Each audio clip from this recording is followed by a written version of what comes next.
Olá, pessoal! Agora nós vamos falar um pouco das obrigações líquidas e ilíquidas, né? Essas obrigações elas não têm artigo correspondente de forma específica no Código Civil, né? Mas aí eu vou trabalhar alguns conceitos e algumas dicas, né, a respeito dessas obrigações. Então, o que é obrigação líquida?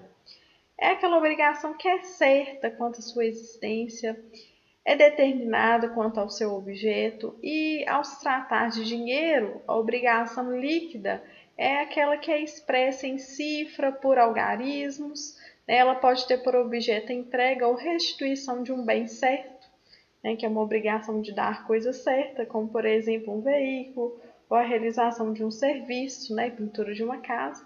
Não falta requisito para a obrigação ser cumprida.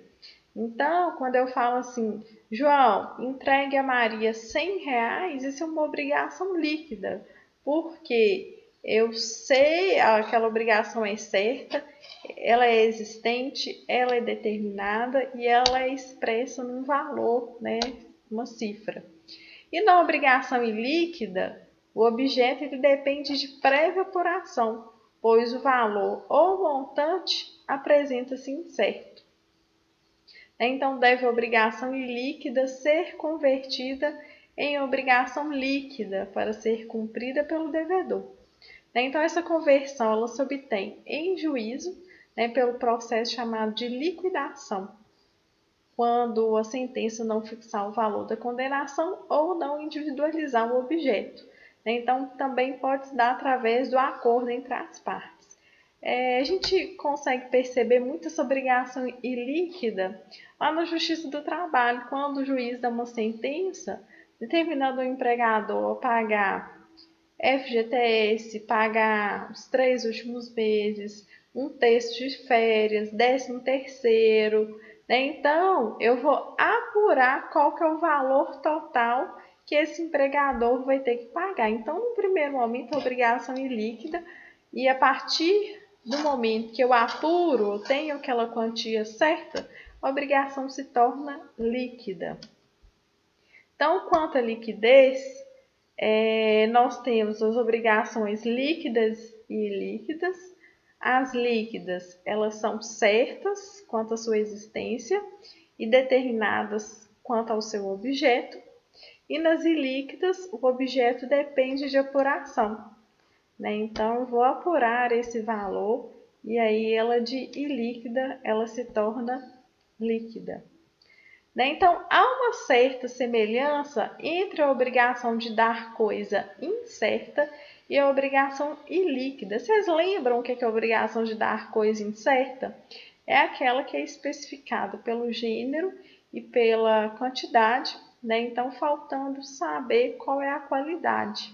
Né? Só que na obrigação de dar coisa incerta, a incerteza nasce com a própria obrigação, sendo característica inerente à sua existência. Então, quando as partes estão contratando, a obrigação ela já nasce incerta, porque eu vou falar assim, eu quero 10 sacas de café. É incerta porque eu não tenho a qualidade desse café ainda, vai se fazer a escolha posteriormente. E na obrigação ilíquida, a incerteza ela não é originária, pois o devedor ele sabe o que deve, faltando apenas apurar o seu montante. Então, na obrigação ilíquida, aquele empregador que deixa de pagar o seu empregado, ele sabe que ele deve o empregado, né? Só que vai apurar quanto que é esse valor.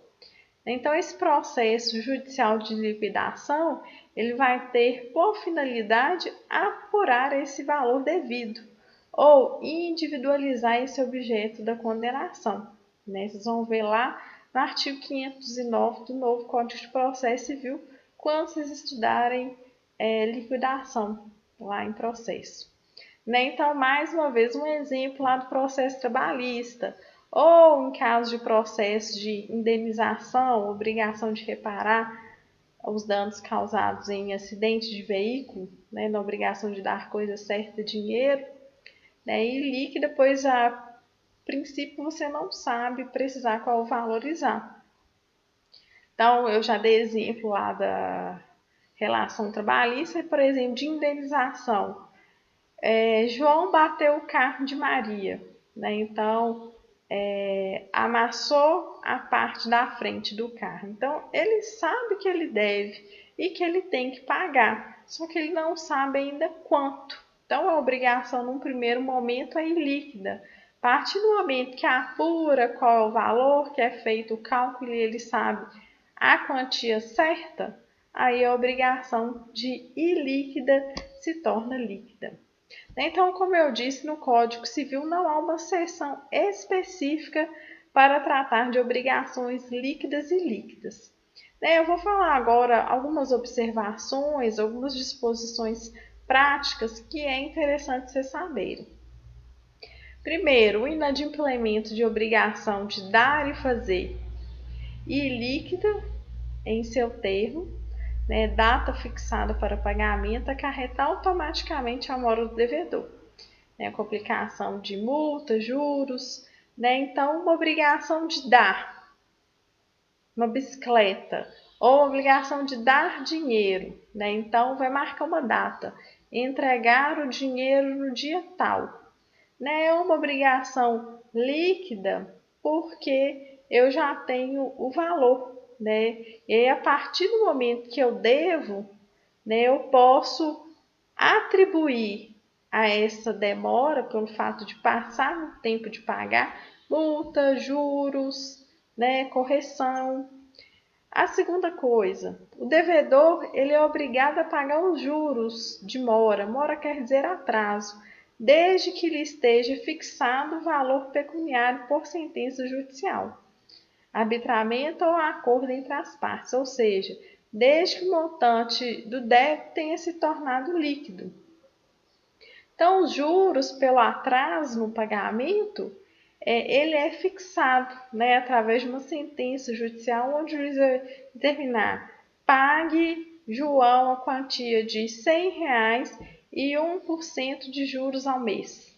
Ou as partes vão estabelecer, então, esse montante do débito, ele de líquido, ele tem que se tornar líquido.